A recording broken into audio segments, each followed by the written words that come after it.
Olá, pessoal, bom dia para quem está assistindo a aula agora, boa tarde, boa noite, dependendo do horário em que você esteja assistindo. Eu sou a professora Ana e vamos dar sequência na nossa disciplina de matemática financeira. Hoje nós estamos na quarta web, tá? Tem um total de 5 webs, onde nós vamos dar sequência ao conteúdo da disciplina de matemática, ok? Como eu avisei, a AV1 ela vai ser prorrogada, a tutoria vai estar informando a nova data, tá, na plataforma para vocês. E aí, como eu já havia dito, qualquer dificuldade, vocês podem entrar, podem falar com o tutor, que o tutor entre em contato comigo, que nós tentaremos ajudar da melhor forma possível. Tá ok? Mas vamos lá, não vamos se esticar muito, que hoje é sábado, para não comprometer muito o horário de vocês e dar tempo, de fato, de vocês estudarem. Vou compartilhar a minha tela para dar início à web de hoje. Então, vamos lá. O que é que nós vamos aprender? O que é que nós vamos estudar na web de hoje? Nós vamos conhecer sobre sistemas de amortização, sobre inflação e sobre correção monetária. Na aula passada, o que é que nós estudamos? Nós estudamos série de pagamentos, tá? Que é a questão dos pagamentos e recebimentos sucessivos, tá? De dívidas ou de investimentos. E hoje nós vamos estudar sobre sistemas de amortização, que também está ligado, acaba estando ligado também com o assunto de série de pagamentos, certo? Mas vamos lá começar com o sistema de amortização. Antes da gente entender, conhecer, na verdade, os sistemas, eu preciso que vocês entendam o que seria amortização. Então, amortização, a princípio, é uma ferramenta da contabilidade em que ela é utilizada para reduzir o valor de custo de algo, certo? Em palavras mais simples, eu posso conceituar a amortização como sendo a devolução do capital emprestado, trazendo para o conceito da matemática financeira, né? Isso mesmo, Ana Lúcia, foi prorrogada para o dia 10/7. É isso mesmo. Tá? Então, em palavras mais simples, como eu estava falando, a amortização é a devolução do capital emprestado, ou ainda o pagamento de uma dívida por meio de prestações, que seria dentro de um prazo pré-estabelecido e de acordo com o sistema que é definido em um contrato. Daí o sistema, né, de amortização. E aí o seguinte, essa amortização, como é que ela é calculada? Ela é calculada em cima do principal da dívida, ou seja, o montante de fato que você pegou emprestado do banco, de uma pessoa, por exemplo, a amortização seria exatamente a devolução dessa quantia que você tomou emprestado. Só que quando você financia, quando você toma um empréstimo, você sabe que em cima desse valor vai incidir os juros. Então, todo acréscimo que existe em cima desse financiamento, em cima desse empréstimo, em cima desse capital emprestado, tá? Esse acréscimo é considerado como juros. Mas aí a devolução efetiva do capital que foi tomado emprestado, tá? A quantia que foi tomada emprestada, essa devolução é chamada de amortização. Então, o que isso significa? Quando a gente contrata um empréstimo ou um financiamento, quem vai pagar, você que vai pagar, não vai pagar só os juros, mas vai também quitar em algum momento, devolver em algum momento esse principal que te foi emprestado. Ou seja, o valor inicial que foi te dado a cargo de empréstimo, certo? Então, num exemplo mais simples, por exemplo, imagine que você toma um empréstimo de R$ 10.000 com juros de 5% ao mês. Lucas já te respondo, tá? Um empréstimo de R$ 10.000 com juros de 5% ao mês. E todo mês, a parcela de juros que vai ser paga é de 500. A parcela não, os juros não, perdão. A parcela acordada para pagamento desse empréstimo seja de R$ 500. Então, o que é que isso significa? Todo mês, você vai estar pagando mensalmente para esse banco apenas os juros sobre o valor desse principal, tá? Não havendo amortização da dívida. Por quê?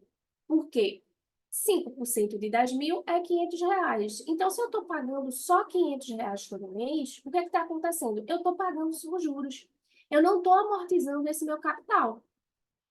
Então, isso é muito característico, eu acho que você já deve ter ouvido falar. Sabe aquelas dívidas sem fim, que você paga, paga, paga, paga, paga e nunca chega ao fim? Pode ser um caso semelhante a esse, onde você, de fato, só esteja pagando ao banco os juros e não esteja conseguindo, tá, amortizar esse capital. E, consequentemente, a sua dívida nunca vai chegar ao fim. Mas aí, considerando, tá, esse meu mesmo empréstimo de 10 mil reais, digamos que a minha parcela seja de R$ 1.000. Então, o que é que vai representar esses R$ 1.000? 500 eu vou estar pagando os juros e 500 eu vou estar começando a amortizar meu capital, ou seja, eu vou estar começando a devolver o valor do capital que eu tomei emprestado. Isso aí que seria a amortização, certo? A devolução do capital emprestado. Joia? Alguma dúvida em relação a isso? Sim, Lucas, vamos lá. Hum, Que coisa boa, Lucas. Assim, me deixa muito feliz, de receber e de ouvir esse feedback de vocês. Porque, de fato, quando eu preparo, tá, a web, quando eu preparo o material, e às vezes eu acabo falando muito mais do que, às vezes, trazendo um exemplo, mas é porque eu tento fazer, na verdade, com que vocês entendam o conceito, porque quando você entende o que você está fazendo, quando você entende o que é um sistema de amortização, o que é uma série de pagamento, o que é um juros, o que é que isso acontece? Fica mais fácil de você conseguir aplicar essa situação numa questão, num exemplo, certo? Então, muito obrigada pelo seu feedback e espero conseguir ajudá-lo ainda mais até o final da nossa disciplina, ok? Aí vamos lá, Rosilene. Os contratos de financiamento habitacional funcionam dessa forma, exatamente, Rosilene, funcionam dessa forma. E aí, nós vamos aprender hoje, nós vamos conhecer hoje esses sistemas de amortização que são utilizados justamente nesses financiamentos habitacionais, tá? Vamos conhecer hoje. Vamos seguindo direitinho. Então, só por fim, entendido o que é amortização, a gente conclui o quê? Que o que nós pagamos ao banco, a parcela que nós pagamos do empréstimo, ela é composta de juros e principal. Ou seja, quanto eu estou pagando, né, pelo custo do capital que eu estou pagando emprestado, que é os juros, mais o valor da amortização, que seria a devolução do capital do principal que eu tomei emprestado. Ok? Então, conhecido o que é amortização, vamos agora conhecer os tipos de sistema de amortização. Quais são eles? O sistema americano, esses são os mais conhecidos e mais usados, tá, gente? O sistema americano de amortização, o sistema de amortização constante, também conhecido como SAC, o sistema Price ou francês de amortização e o sistema de amortização misto. É muito importante você saber, tá? Você conhecer as diferenças desses sistemas de amortização, justamente para escolher aquele que faz mais sentido para a sua realidade. Seja em relação ao prazo de pagamento, seja em relação à forma de pagamento, se for uma parcela maior, se for uma parcela menor, mais juros, menos juros. Vocês têm que escolher um que encaixe na realidade de vocês, para evitar o quê? Que você não consiga pagar e aí você fique com a dívida cada vez crescendo, muito maior. Porque quando você não paga, o que é que acontece? Os juros ele vai crescendo, ele vai agindo contra você, certo? Mas aí agora vamos conhecer um por um esses tipos de sistema de amortização. Qual seria o primeiro? O sistema americano de amortização. Nesse tipo de sistema, ele é o mais simples, porém acaba sendo menos utilizado tanto por pessoas físicas quanto por empresas. Por quê?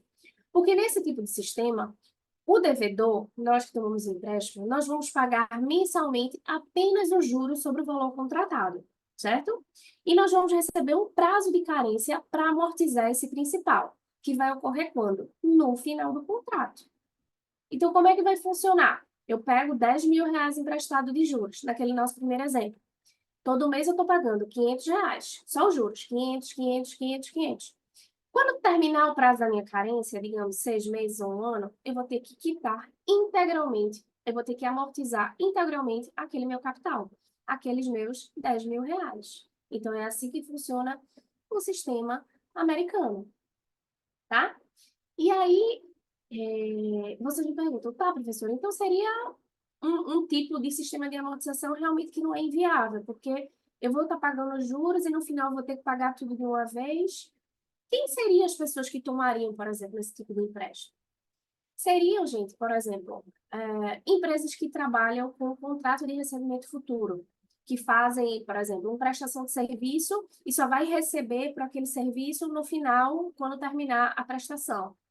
Então, digamos que o executor passa 6 meses prestando serviço e vai receber no 7º mês. Então, esse tipo de empréstimo ajudaria ele a se custear por esses 6 meses e ele teria o valor integral para quitar no final do contrato, certo? De fato, é importante que se tenha um maior controle de fluxo de caixa para poder saldar essa dívida no final do prazo de carência. Ok? E aí eu trouxe um exemplo prático.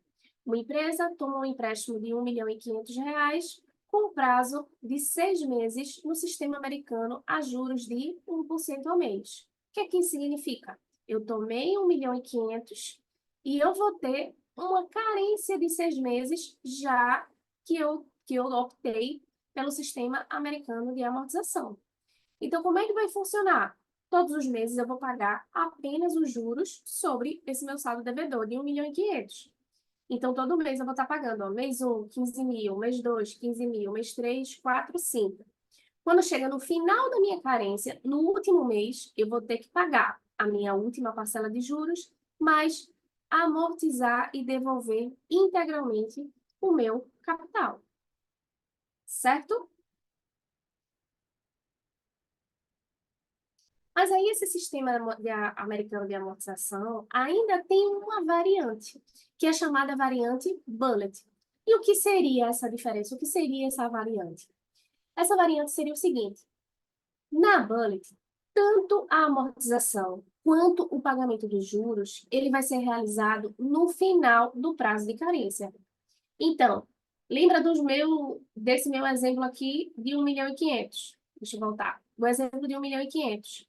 Ao invés de eu pagar todos os meses 15 mil, eu só vou realizar um único pagamento no 6º mês, certo? Então, o que é que acontece? Eu não pago nada dentro do 5º mês, do primeiro ao 5º, e no último mês eu pago tudo, eu pago integralmente.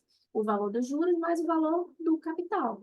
Mas aí, o que é que acontece, gente? O que é que acontece se eu tomar um empréstimo e passar 5 meses sem pagar? Os juros eles vão se acumulando. E lembre-se que todos os contratos de financiamento, eles utilizam o regime de capitalização composta.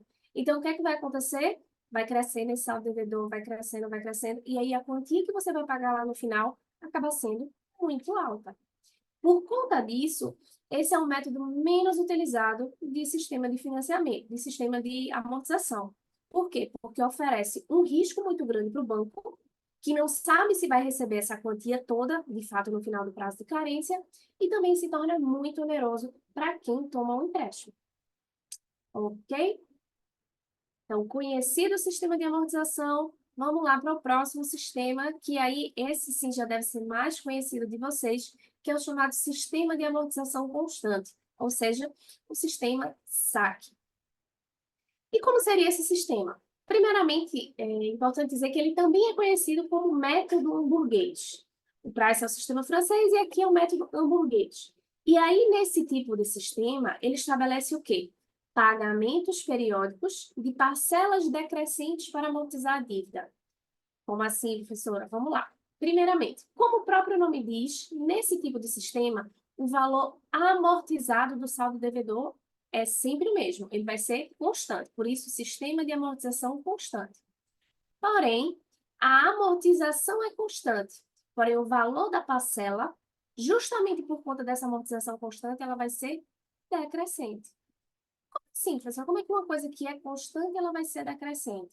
Porque funciona da seguinte forma, gente. O saldo devedor da dívida, ele vai reduzindo, certo? Eu não estou lá amortizando, eu não estou devolvendo meu capital. Então, à medida que eu vou devolvendo esse capital, o meu saldo devedor vai diminuindo. Então, se meu saldo devedor diminui, o que é que acontece? Eu também vou pagar menos juros. O valor dos juros que vai ser cobrado em cima desse saldo devedor vai ser menor. Então, a minha parcela ela começa a decrescer, certo?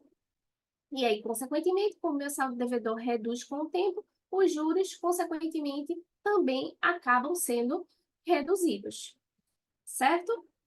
Mas aí, vamos lá. Fica claro vocês entenderem, considerando aqui, ó, esse gráfico. Como é que funciona no sistema de amortização? Considere aqui como sendo o valor da sua parcela e aqui o tempo, o prazo do seu financiamento, 10 anos, 20 anos, 30 anos, por exemplo. Observe que a amortização ela vai ser constante. Digamos que eu financiei 100 mil reais, e aí eu vou pagar em 100 parcelas esse meu financiamento. O que é que vai acontecer? Da parcela 1 até a parcela 100, eu vou amortizar todos os meses R$ 1.000. Fixo. Agora, o que é que vai acontecer? O que é que vai compor a minha parcela? Porque lembre-se, parcela é principal mais juros. No começo, a minha parcela ela vai ser mais alta. Por quê? Porque eu tenho meu saldo devedor de 100 mil reais. Então, a taxa de juros vai incidir em cima de 100 mil reais. E aí, a minha parcela, digamos, os juros de 1%, seria o quê? 1.100. No segundo mês, meu saldo devedor, ele passa a ser 99 mil reais. Então, os juros de 1%, ele vai incidir em cima de quê? Dos 99. Então, a minha parcela, que antes era 1.100, agora vai ser 1.099. E depois 1.098, e depois 1.097, e depois 1.096, até eu terminar esse meu financiamento. E aí, essa é a principal característica, tá, do sistema saque, que onde a prestação inicial ela vai ser um pouco maior, principalmente quando a gente compara em relação aos outros sistemas de amortização, certo? Mas aí essa parcela ela passa a ser decrescente, justamente porque o juros está diminuindo. Aí ocorre, gente, que nesse tipo de sistema de amortização é aquele que você acaba pagando menos juros, certo? Justamente por conta dessa redução mais linear do meu saldo devedor. Ok? Alguma dúvida até aqui?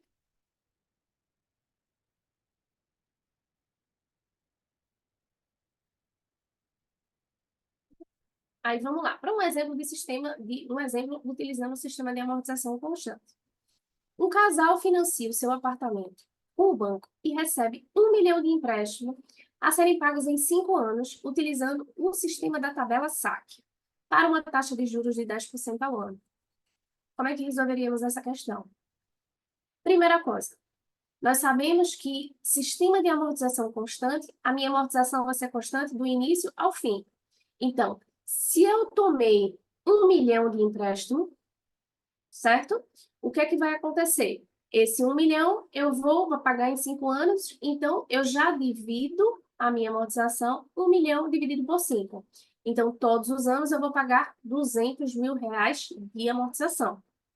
Mas eu não pago só amortização, eu pago amortização mais juros. E aí, como é que vai funcionar? Os juros serão calculados anualmente sobre o valor do principal em aberto, ou seja, sobre o saldo devedor. Então, eu tomei um empréstimo de 1 milhão. O que vai compor a minha parcela do primeiro ano? Vai compor a minha amortização de 200 mil, que é constante, que é fixa, mais 10% em cima do valor do meu saldo devedor, que é 1 milhão, que representa 100 mil reais. Então, no primeiro ano, minha parcela é de 300 mil.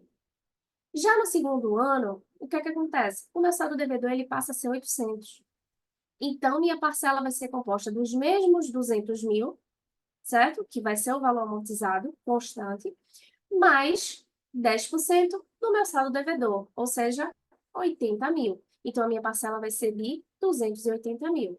E assim, sucessivamente, até eu chegar na minha última parcela, que vai ser o meu último saldo de amortização, mais 10% sobre meu saldo devedor de 200 mil, que é 220 mil. Então, esse é o exemplo do sistema de amortização constante. E aí, trazendo um comparativo, né, utilizando a mesma linha de raciocínio lá do meu sistema americano de amortização, eu tenho demonstrado através desse quadrinho, onde uma empresa ela vai tomar um empréstimo de 100 mil, com prazo de 5 meses, utilizando o sistema saque a juros de 1% ao mês. E aí, como é que vai funcionar a apresentação aqui dessas parcelas?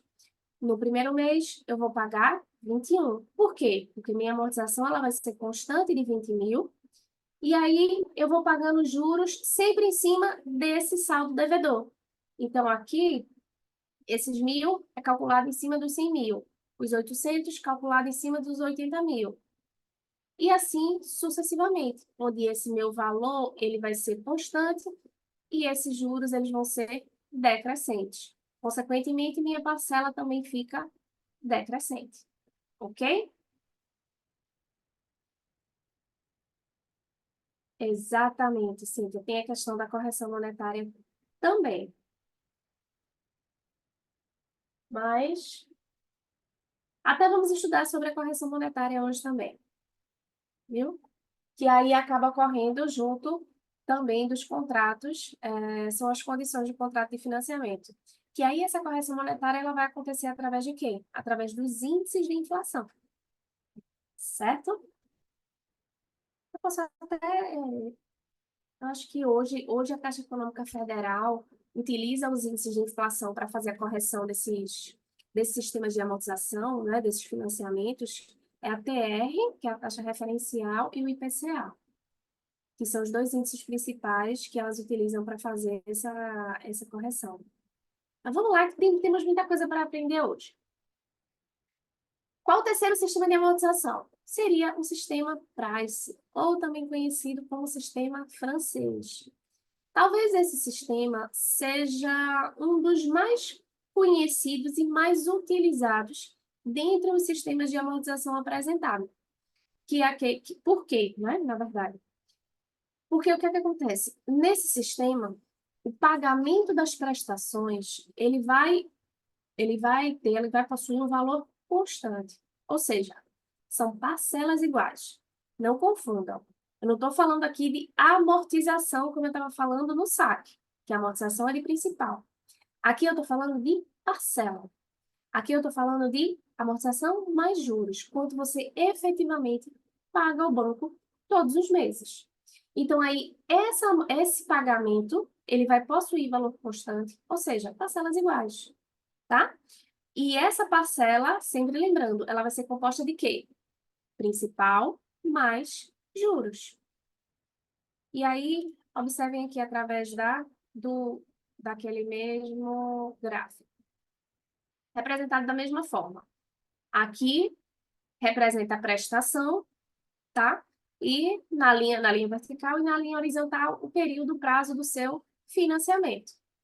Aí, o que é que acontece? Da primeira parcela até a última parcela, o que é que vai acontecer? Você vai pagar o mesmo valor. Se eu contratei um empréstimo com parcela de R$ 1.000, eu vou pagar R$ 1.000 da parcela 1 até a parcela 100, por exemplo. O valor será o mesmo. Não haverá alteração, certo? E aí, o que que acontece? Qual é a diferença, então, no caso do sistema de amortização constante para o sistema Price? A parcela é constante, o que é que vai acontecer? No começo, eu vou pagar mesmo no começo e no fim. Como eu tenho saldo devedor alto, a minha parcela de juro, ela também vai ser mais alta. E aí, consequentemente, se a minha parcela de juro é mais alta, o pedacinho que eu estou amortizando para o banco, ele é menor. E aí, só à medida em que eu vou realizando esse pagamento dessas parcelas, o que é que vai acontecendo? Aqui, o meu juros, ele vai diminuindo, ele vai reduzindo. E, consequentemente, a parcela de amortização, ela vai aumentando. Mas observe, veja o quanto de juros eu pago mais utilizando o sistema de amortização Price. Certo? E aí vem justamente essa principal característica. As parcelas, elas são constantes. E aí a amortização, ela vai ser crescente, ao contrário dos juros que passa a ser decrescente. Por quê? Porque no início eu tenho um saldo devedor alto, pago mais juros, amortizo menos, e à medida que eu vou reduzindo meu saldo devedor, só que esse meu saldo devedor, ele é reduzido como? Mais lentamente.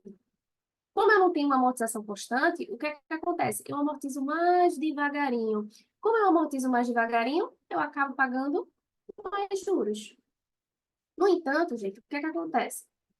Ah, professora, então eu vou optar pelo sistema saque porque eu pago menos juros. Tá. Mas você, na sua realidade, teria condições de pagar uma parcela mais alta no começo? Observe que no sistema saque você precisa desembolsar uma quantia muito maior no começo.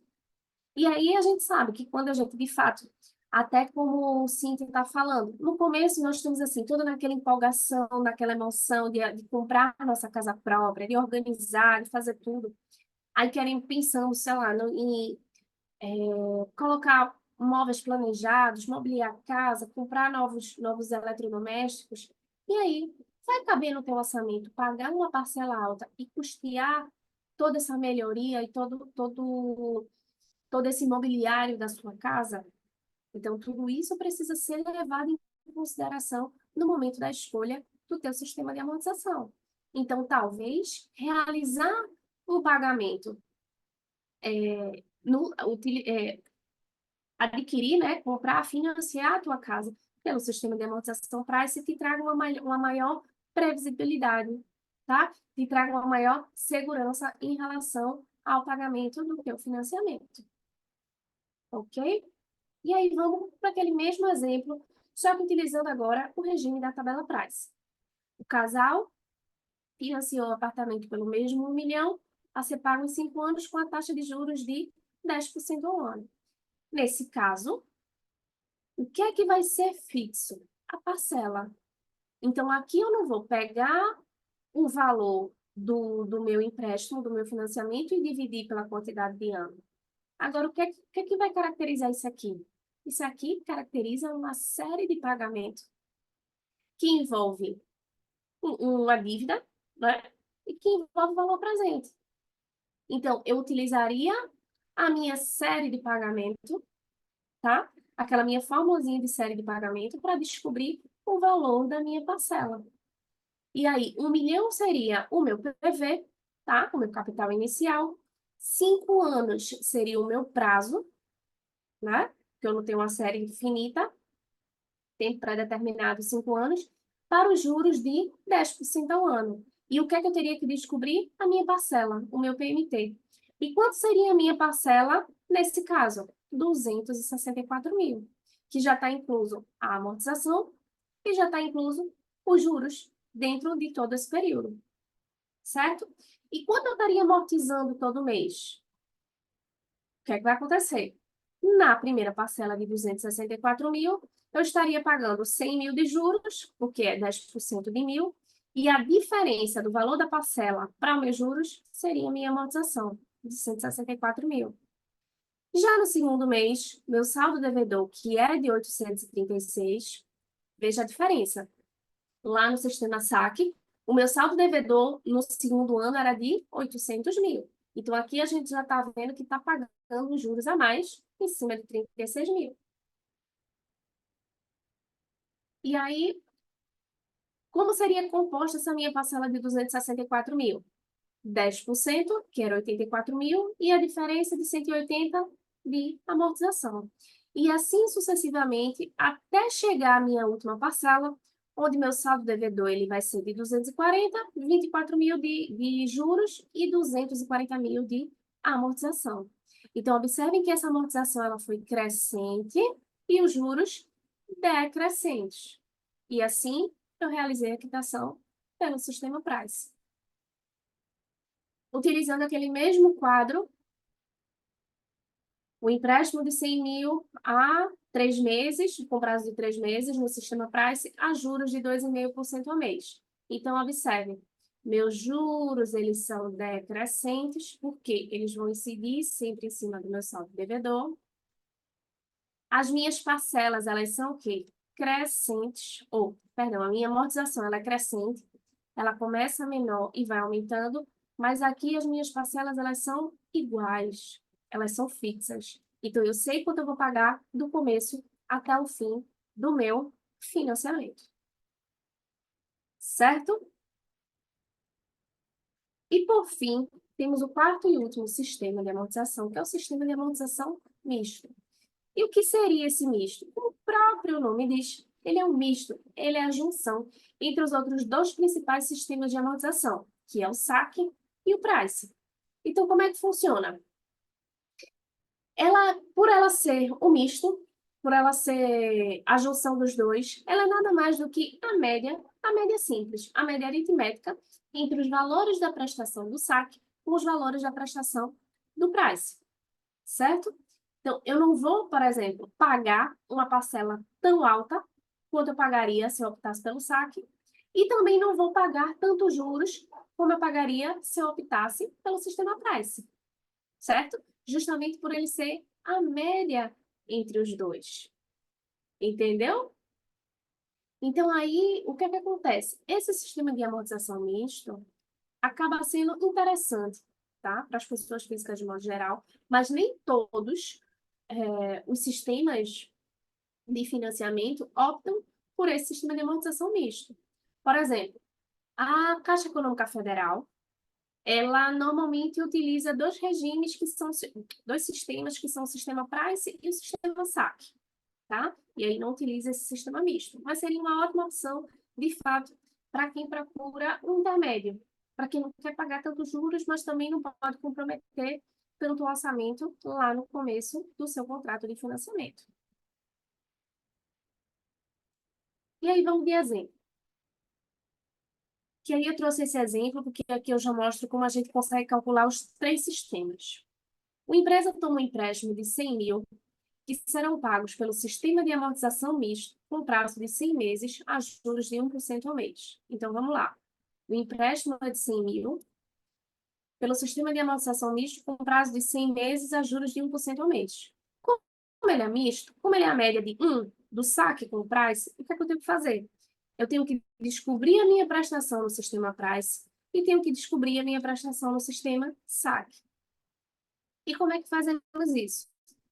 Pelo sistema price, vocês lembram que eu falei? É uma série de pagamento. Então, é uma série de pagamento que envolve valor presente e que no caso, é uma situação de dívida. É uma situação de valor presente de dívida e que envolve um tipo de série pós-antecipada, porque normalmente eu tomo um empréstimo e começo a pagar no mês seguinte, certo? Então, aqui, para eu fazer esse cálculo, né, da parcela pelo sistema Price, eu posso utilizar a fórmula de série de pagamento, tá? Que envolve valor presente, certo? De uma série pós-antecipada. E aí, calculando isso aqui, eu chego que a minha parcela pelo sistema Price é de R$ 1.586,57. Também trouxe aqui como é que eu faço na HP esse cálculo dessa parcela, que é da mesma forma, incluir meu PV, incluir minha taxa, meu prazo e vou descobrir a minha parcela. E como é que eu descobriria isso no sistema SAC? O que é que acontece, gente? Sistema SAC, o financiamento no sistema SAC, ele também é uma série de pagamentos. Só que é uma série de pagamentos, não é uma série uniforme. Por quê? Porque as parcelas, elas não são constantes, elas não são fixas. Ao contrário do sistema Price, que eu tenho a mesma parcela todos os meses. Então, aqui, como nós temos parcelas decrescentes, essa é uma série não periódica. Então, nós não conseguimos utilizar essa fórmula de série de pagamentos para poder chegar no cálculo do sistema SAC. Até tem como chegar pela HP12C, mas envolve várias e várias outras teclas, várias e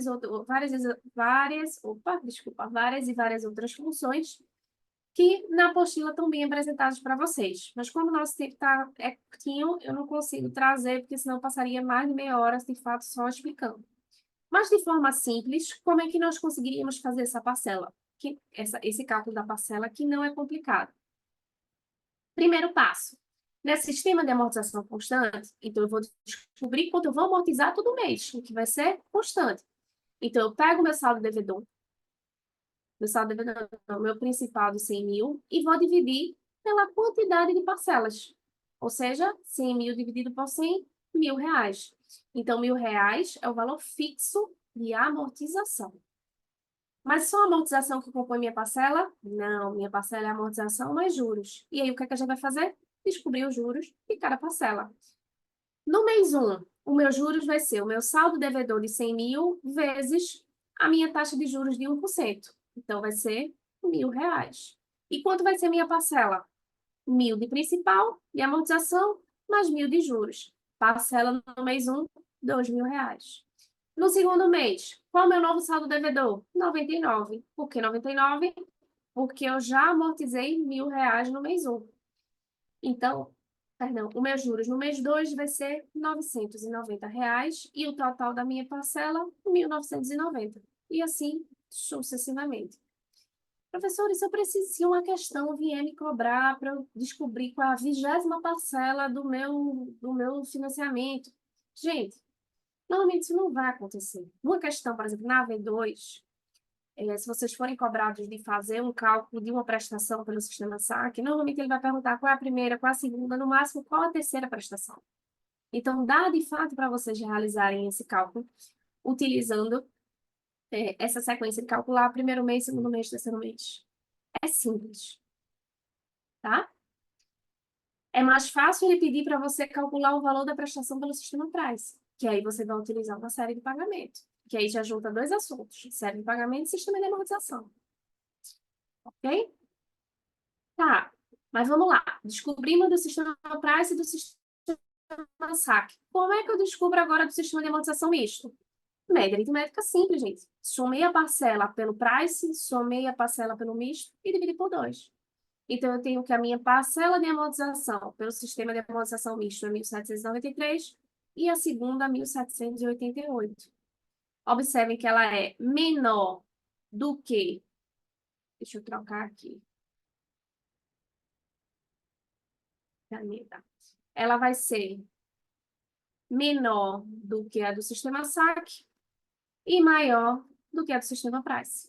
Ou seja, é o meio. Ok? Alguma dúvida? Ana Lúcia e AV2 vão ser as 4 unidades. Certo? As 4 unidades.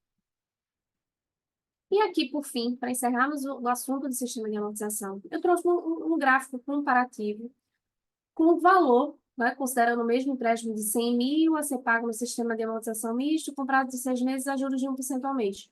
Quanto eu pagaria em cada sistema de amortização? No saque, eu pagaria 150.500. No misto, eu pagaria 154.578,50. E no Price, eu pagaria 158.657. Observem o seguinte: em todos os sistemas de amortização, o valor amortizado é o mesmo, não muda. Porque quanto eu tenho que devolver, quanto eu tenho que pagar do meu empréstimo, é o mesmo. Agora, se eu estou pagando uma parcela menor no começo, uma parcela maior no final, um meio termo, não importa. Mas o valor da minha amortização vai ser o mesmo sempre. O que vai variar é o valor, quanto eu vou pagar de juros. Certo? Aí vocês observam que eu pago menos no saque e pago mais no Price. Professora, por que você não colocou aqui o exemplo do sistema americano de amortização? Porque, gente, o sistema de amortização, o sistema americano de amortização, principalmente quando a gente fala de prazos longos, torna-se extremamente inviável.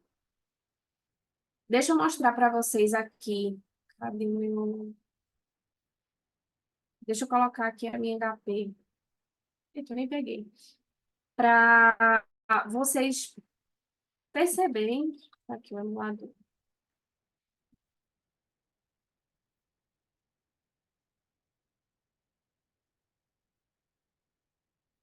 Deixa eu arrastar aqui para tratar.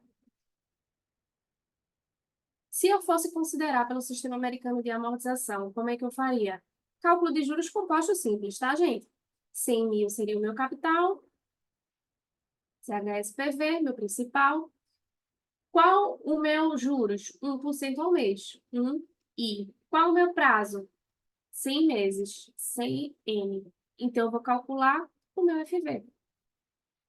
270.481,38. E se eu diminuir o valor do meu principal? Recuperei meu principal, subtrair. Então, só de juros, no sistema americano de amortização, eu pagaria R$ 170.481. Por isso que, de fato, ele nem entra nesse mérito comparativo aqui. Ok? Alguma dúvida do sistema de amortização?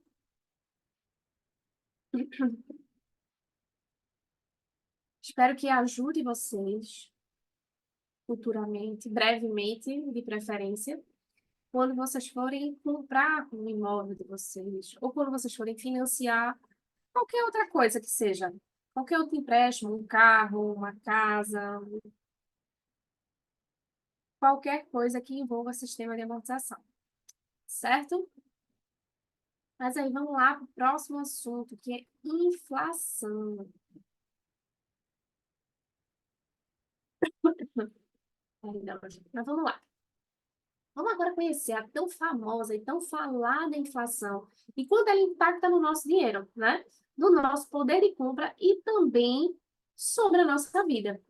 Inflação, gente, é um termo da economia que ele é usado para designar o quê? Um aumento generalizado de preços de bens e de serviços.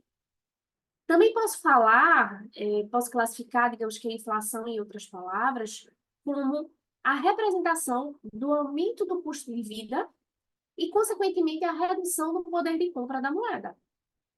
Então, de forma simples, como é que nós percebemos a inflação? Por exemplo, quando a gente vai no supermercado, quando a gente vê que o preço dos produtos que consta lá nas prateleiras, eles não são os mesmos que são praticados há 5, 10, 15, 20 anos atrás. Estão mais caros. E cá para nós, bem mais caros. Esse impacto, gente, eu falo 5, 10, 15 anos, mas eu acho que a gente já consegue sentir até a diferença de 1, 2 anos. Esses últimos anos, de fato, o valor, quando a gente considera preço de cesta básica, quando a gente considera preço de outras coisas, como, por exemplo, aluguel, combustível e etc., subiu significativamente. Sei na cidade de vocês, mas aqui subiu. Mas aí é importante falar que essa inflação, quando a gente fala de inflação, quando a gente fala de custo de cesta básica, por exemplo, a gente pensa nos itens pequenininhos, a gente pensa nos itens do nosso dia a dia, como, por exemplo, uma alimentação, uma cesta básica, um combustível. Só que essa inflação, ela também vai impactar em valores de itens maiores, como assim? Aluguel, automóvel, o imóvel que você quer comprar, certo? E também serviços de longo prazo. A mensalidade da graduação de vocês, mensalidade de uma pós-graduação, tudo isso também tem impacto da inflação. E aí vem o que Cíntia falou da correção monetária, mas nós vamos chegar lá. Então, entendam, quando a gente fala aumento do custo, aumento generalizado de preço, a gente sempre tende a pensar como inflação como algo ruim, ou como algo prejudicial ao consumidor. Mas se formos pensar, se pensarmos de modo geral, eu acho assim, de forma sensata, que nós essa inflação ela fosse acompanhada, certo? De reajustes proporcionais do salário mínimo, caso fosse ela fosse mais espaçada ao longo do tempo. Como eu estava falando, o impacto que a gente está sentindo na alteração dos preços é de 2 anos. Mas se esse impacto fosse dentro de 5 anos, talvez a gente não sentisse tanto. E se fosse acompanhado, de fato, se esse aumento generalizado de preço fosse acompanhado do aumento generalizado do salário mínimo, de fato, isso não seria ruim. Essa inflação não seria ruim. Por quê? Porque o valor que nós estaríamos recebendo estava acompanhando, estava proporcional a esse aumento de preço. Só que o que acontece? A realidade não é essa. Então, o aumento do custo de vida acaba sendo muito mais acentuado do que o aumento da renda da população de modo geral, certo? E aí essa inflação acaba trazendo transtornos aos consumidores, né? E para a economia do país como um todo, quando justamente esse aumento do custo acaba sendo superior, numa velocidade muito superior do que ela consegue ser absorvida, certo?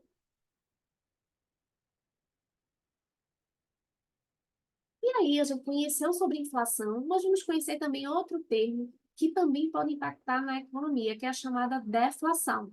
Mas o que seria deflação? Deflação, gente, é o oposto da inflação.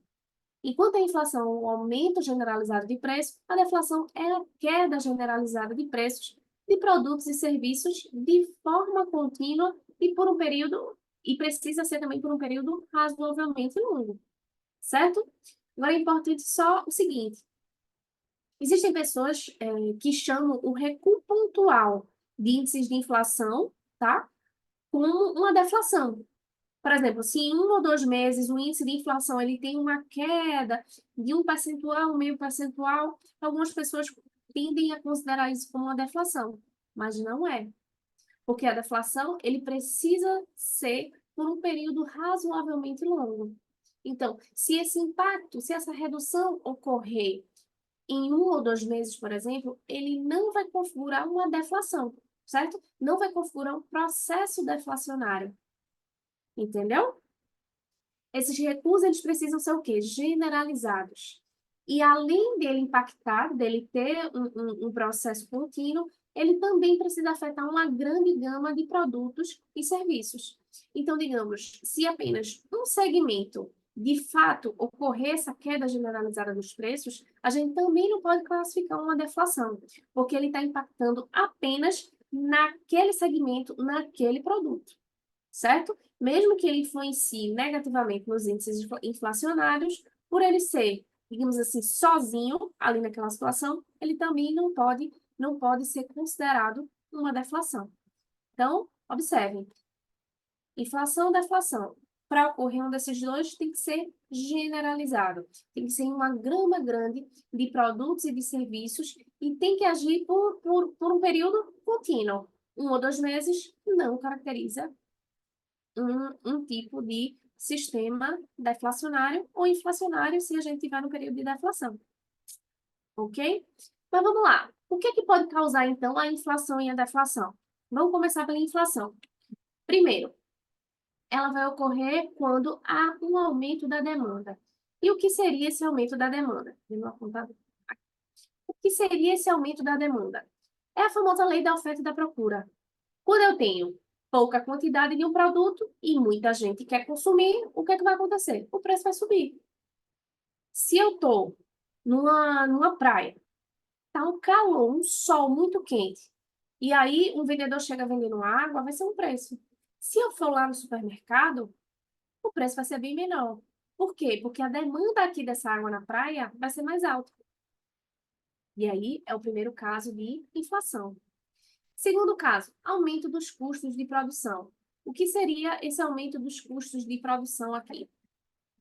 Seria o seguinte, seria a chamada também inflação de custo, inflação da oferta. É quando o preço dos fatores que envolvem a produção do produto, por exemplo, o custo da matéria-prima, o aumento da energia elétrica, o aumento do custo de aluguel, ele vai impactar no preço final do produto, certo? Então, se eu tenho uma fábrica, por exemplo, uma indústria, e aí aumentou o preço de energia, aumentou o aluguel da fábrica, aumentou o custo da minha matéria-prima, vai aumentar o custo do meu serviço. Então, essa é chamada inflação pelo aumento dos custos de produção. Quarto tópico, inércia inflacionária. O que seria inércia inflacionária? Seria o seguinte, ele está relacionado ao processo em que uma inflação passada gera uma expectativa de inflação futura, certo? É como se, por exemplo, um lojista, um dono de uma loja, que está esperando essa inflação, né, de demanda e de custo, ele antecipa o aumento dos preços na sua loja, justamente por conta da expectativa desse aumento generalizado do preço. Então, daí a chamada inércia inflacionária, ou também conhecida como expectativa de inflação. E, por fim, o quarto e último caso que pode causar a inflação é o chamado aumento da emissão de moeda. Então, digamos que o governo ele esteja precisando de dinheiro, onde o total dos gastos que ele tem está maior do que o que ele consegue arrecadar, o que é que ele faz? Vamos imprimir mais dinheiro. Só que aí, quando ele imprime mais papel moeda para acertar essas contas, o que é que acontece? Existe um maior volume, passa a ter um maior volume de dinheiro em circulação no mercado. Mas esse aumento de circulação, esse aumento de dinheiro no mercado, não está associado a um aumento de produção ou geração de riqueza do país, apenas emissão de papel moeda. Então, o que é que acontece? Se tem mais dinheiro circulando e não há aumento de produção nas fábricas, o que é que vai acontecer? O produto vai ficar mais caro. Entendeu? Porque eu vou ter, aí volta para o primeiro, aumento da demanda. Eu tenho mais dinheiro, eu tenho mais gente com dinheiro para comprar e tenho pouco produto, porque o aumento nas fábricas a produção das fábricas não aumentou. Então, também é um caso de inflação. Mas ok, entendemos quando ocorre inflação. E quando ocorre deflação? Quando seria? Basicamente o contrário, gente. O aumento da oferta, que vai ser o contrário, quando a oferta de produto ela passa a ser maior do que a demanda, e aí vai ter muita opção para pouca gente para comprar, o que acontece? O preço cai, tá? E o segundo, redução da emissão de moeda. Do mesmo jeito, quando tem muita moeda no mercado, e aí o governo vai lá, ó, enxuga essa quantidade de dinheiro circulando no país, o que é que vai acontecer? Menos dinheiro na praça, menos moeda na praça, vai resultar o quê? Compras menores. Compra menor, procura menor, o que é que vai acontecer? O preço cai. Acaba sendo um relacionado ao outro, certo? Então, basicamente, a gente pode resumir. Qual a diferença entre inflação e deflação? Primeiro, são movimentos opostos. Inflação é aumento de preço e deflação, a queda de preço, certo? Só considerando que em ambos os casos, tanto para ser considerada a inflação como a deflação, o aumento, essas mudanças, aumento ou redução, tem que ser generalizadas e precisam ocorrer numa série de produtos e serviços que são relevantes para o cotidiano, tá? E para a sociedade de modo geral, certo? E aí agora vamos conhecer alguns dos índices de inflação que são aplicados no mercado, tá? E descobrir também como essa inflação é calculada. Como é calculada a inflação? A inflação, gente, ela é calculada a partir de um índice de preços, certo? Ela vai ser a média ponderada dessa variação dos preços dos itens mais consumidos pela população. E quais seriam esses itens? Por exemplo, alimentos, roupas, eletrodomésticos, saúde, educação, enfim, uma cesta de vários produtos que vão entrar na conta desse índice. E aí ele dá uma ideia de como tem variado o custo de vida de um mês para outro para todos nós, certo? Então, como a gente sabe, vamos lá, a inflação ela vai ter um impacto direto em diversos aspectos da vida do consumidor, desde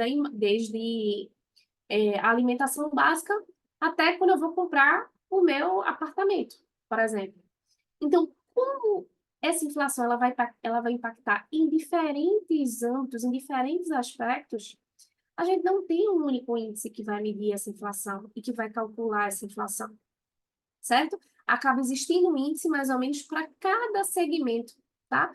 Que atua diante do mercado e diante da sociedade de modo geral. E aí eu trouxe para vocês a relação de alguns dos índices que medem a inflação.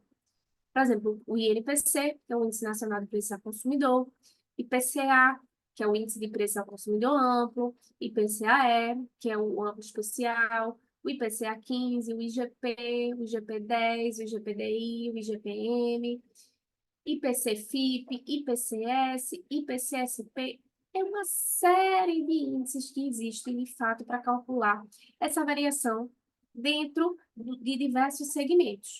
Eu vou trazer para vocês três dos principais e mais conhecidos índices que utilizamos, tá?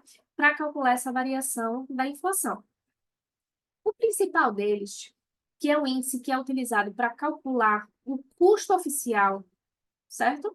É o IPCA, que é o chamado Índice de Preços ao Consumidor Amplo. Esse índice é considerado a inflação oficial do país pelo governo. Por quê?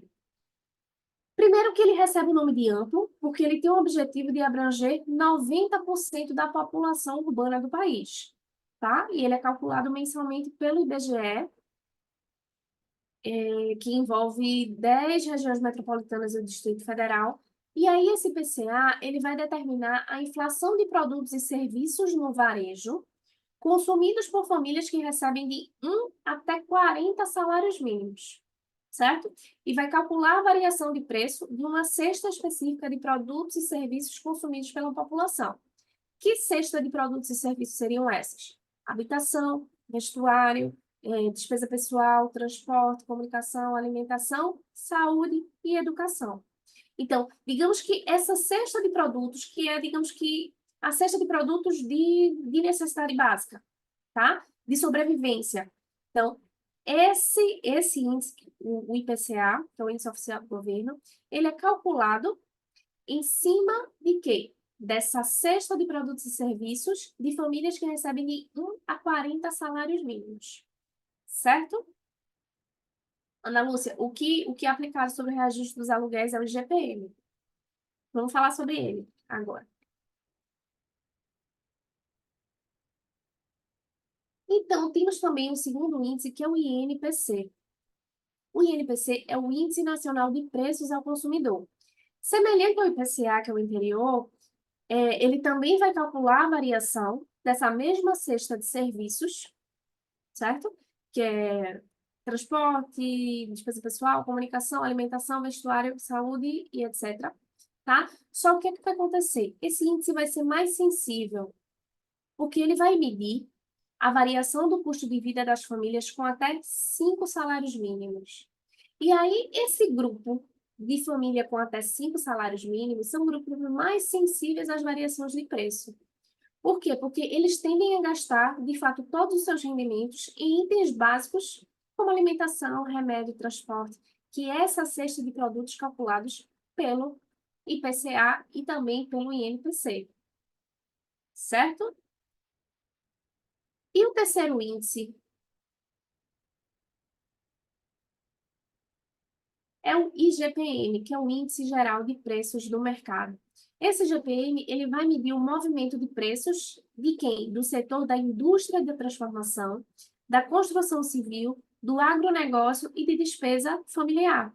E aí, Ana Lúcia, esse índice é o que vai ser aplicado nos reajustes dos aluguéis, porque é o índice que vai medir a inflação desse determinado setor, tá? Que é o setor de construção civil, indústria de transformação, despesa familiar. Então, é ele que vai atuar, tá? Nos contratos para poder fazer a correção desses aluguéis. Certo? E aí, gente, esse GPM, o que é que acontece? Ele acabou sendo, nos últimos tempos, um grande vilão, justamente nesses contratos de aluguéis. Por quê? Porque ele teve uma variação muito alta nos últimos anos, certo? E aí ele veio trazendo reajustes de aluguéis bem altos, certo? Para diversos contratos. Mas aí vamos lá para o nosso último assunto de hoje, que é correção monetária. Então, assim, vocês já devem ter visto nos noticiários, tá? Como o valor da moeda que circula nos países, eles mudam de um determinado período. Então, às vezes o valor do real, por exemplo, ele vai subir ou ele vai descer em relação ao dólar, né? Por exemplo. Isso vai acontecer por diversos fatores que influenciam. Sim, aí entendi agora a sua pergunta, Ana Lúcia, me perdoe. Pode ser aplicado, mas assim, o índice que ele normalmente é aplicado justamente por ser calculado dentro daquele setor específico, tá? De construção civil, de imóveis, de indústria de transformação, é que é o mais comumente utilizado nos contratos. Digamos que é o índice padrão, mas você pode utilizar outros índices de correção também. Pode sim. É que eu não tinha entendido sua pergunta, certo? E vocês já devem ter ouvido muitas vezes que deve ter acontecido, por exemplo, IGPM negativo, depois da alta teve uma queda, e aí muitos dos contratos, quando teve acho que faz uns 2 anos atrás, mais ou menos, teve uma alta significativa no IGPM, que ele pipocou, foi até aquele que eu botei no exemplo, 37 e poucos por cento no ano, e aí tiveram muitos contratos que alteraram justamente esse índice de correção dos aluguéis por conta dessa variação enorme. Tiveram muitos contratos alterados justamente por conta dessa variação expressiva do GPM. E aí sim, você pode utilizar outros índices. Joia? Aí sim, voltando. Correção monetária. A gente tem, né, essa variação do valor da moeda, quando a gente fala do nosso real em relação às moedas dos outros países. E por quê justamente ocorre essa variação quando a gente faz esse, como é o nome? Essa comparação entre real e entre dólar, por exemplo. A gente faz justamente para ter o equilíbrio da moeda, a manutenção do valor do dinheiro. E como vem isso? Como é que é feito isso? Através da correção monetária. Essa correção monetária, ela surge como responsável pelo equilíbrio dessas variações e dessas relações. Então, esse termo de correção monetária, ele vai ser utilizado na economia, tá?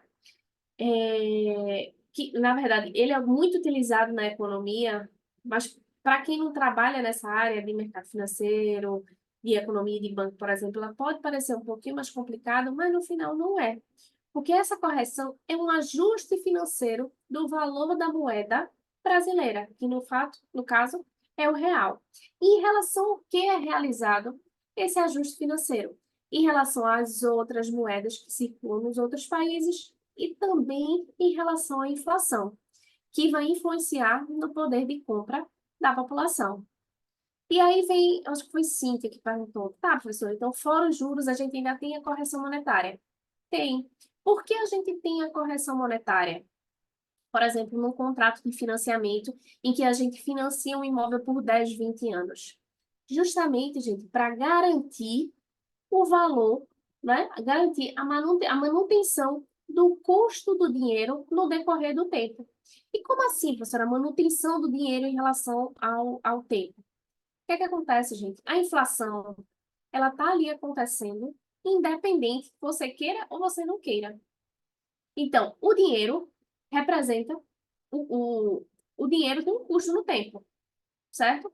Então, para eu manter esse dinheiro andando pelo menos de acordo com a inflação, eu preciso realizar essa correção monetária, certo? Eu preciso atualizar essa correção monetária dos valores, por exemplo, de um financiamento, de um precatório, de um dinheiro que está parado. Por que eu tenho que fazer isso? Para poder manter o custo dele baseado, né, em relação às outras moedas e em relação à inflação. Deu para entender?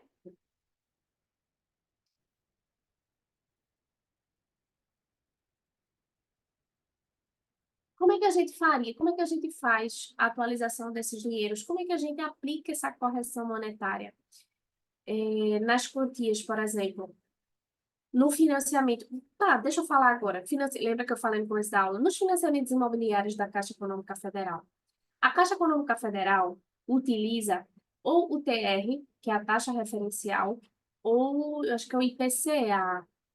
É o IPCA e o TR, são as duas opções de taxa de índice de inflação, que ele utiliza para fazer a correção dos seus contratos de financiamento. O que é que acontece, gente? R$ 1.000 hoje não vale os mesmos 1.000 daqui a um ano. Por quê? Porque eu preciso fazer a atualização desse valor baseado na inflação, certo? E aí, como é que eu faria esses cálculos? A professora tem que fazer na mão esses cálculos? Não. O Banco Central disponibiliza para vocês a chamada calculadora do cidadão. Essa calculadora do cidadão é gratuita, tá? Está disponível lá no site do Bacen, do Banco Central, que ele realiza o cálculo da atualização dos valores utilizando os índices de inflação disponíveis no Brasil. Então, aqui você pode selecionar o índice que você quer, a data inicial e a data final, né, do período que você quer corrigir essa quantia, e informa o valor, tá, da quantia que você quer corrigir. Que legal, Ana Lúcia! Que coisa boa! Pronto, então essa calculadora, e aí aqui ele vai te dar a opção de você escolher o índice de preço, de você já fazer a correção diretamente pela TR, que é a referencial, pela taxa da poupança, pela taxa da Selic, pelo CDI. Então, existem aqui dentro dessa calculadora, é, travou?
Gente, eu tive uma queda de energia. Desculpem. Tive uma queda de energia aqui e aí caiu tudo. Caiu a internet. Eu já no finzinho da aula, eu vou compartilhar a tela para para terminar, que já estávamos nos dois últimos slides aqui.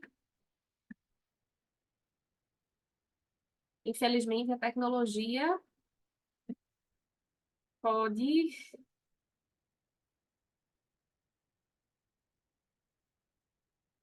Então, vamos lá.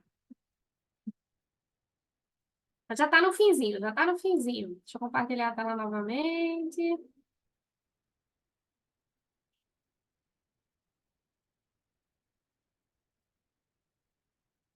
Lá para o final.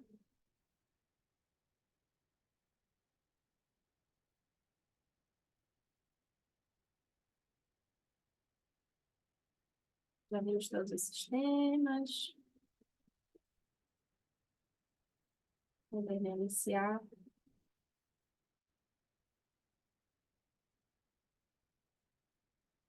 Reiniciado no último.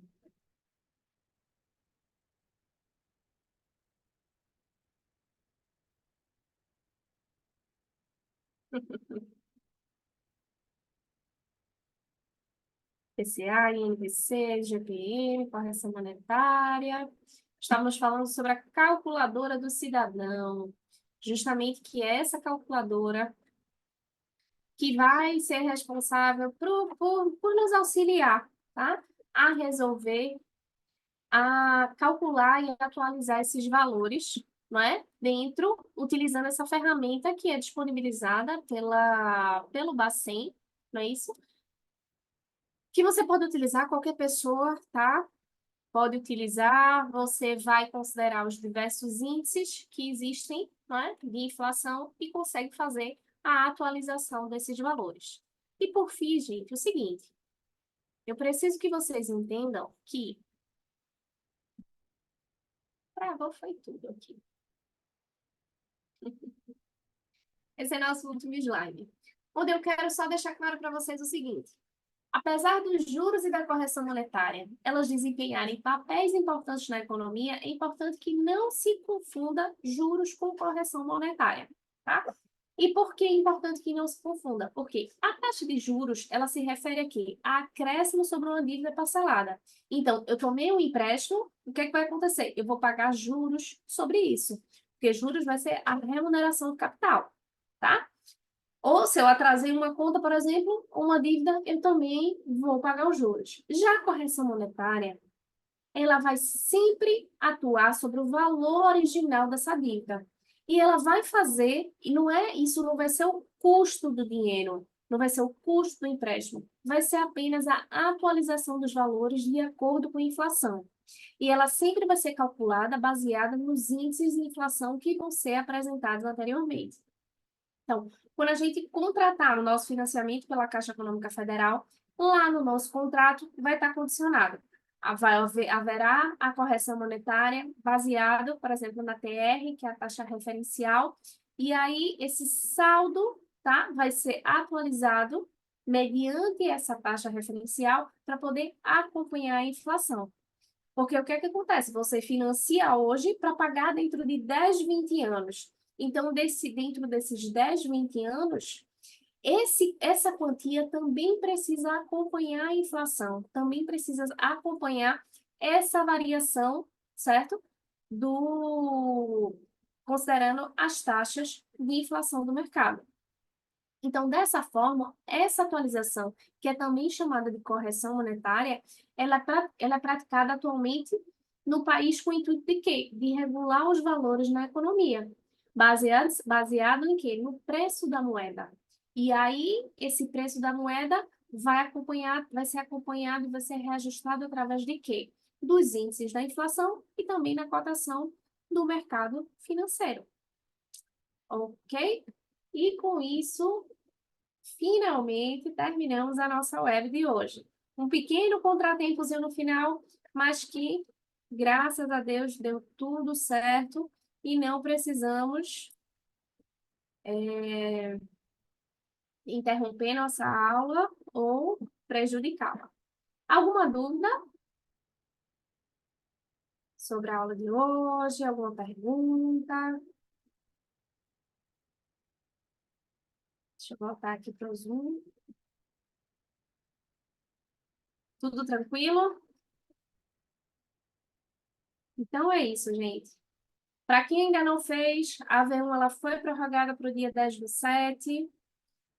Vocês podem conseguir fazer com mais calma, com mais tranquilidade. Na segunda-feira teremos uma nova web, a nossa última, para falar sobre o nosso último assunto, certo? E espero que tenham gostado da aula de hoje e espero que tenham agregado não só para a disciplina, mas também para a vida de vocês. Eu acho que a V2 está para o mesmo prazo, Ana Lúcia. Se eu não me engano, também está para o dia 10/7. Acabou ficando as duas avaliações para a mesma data.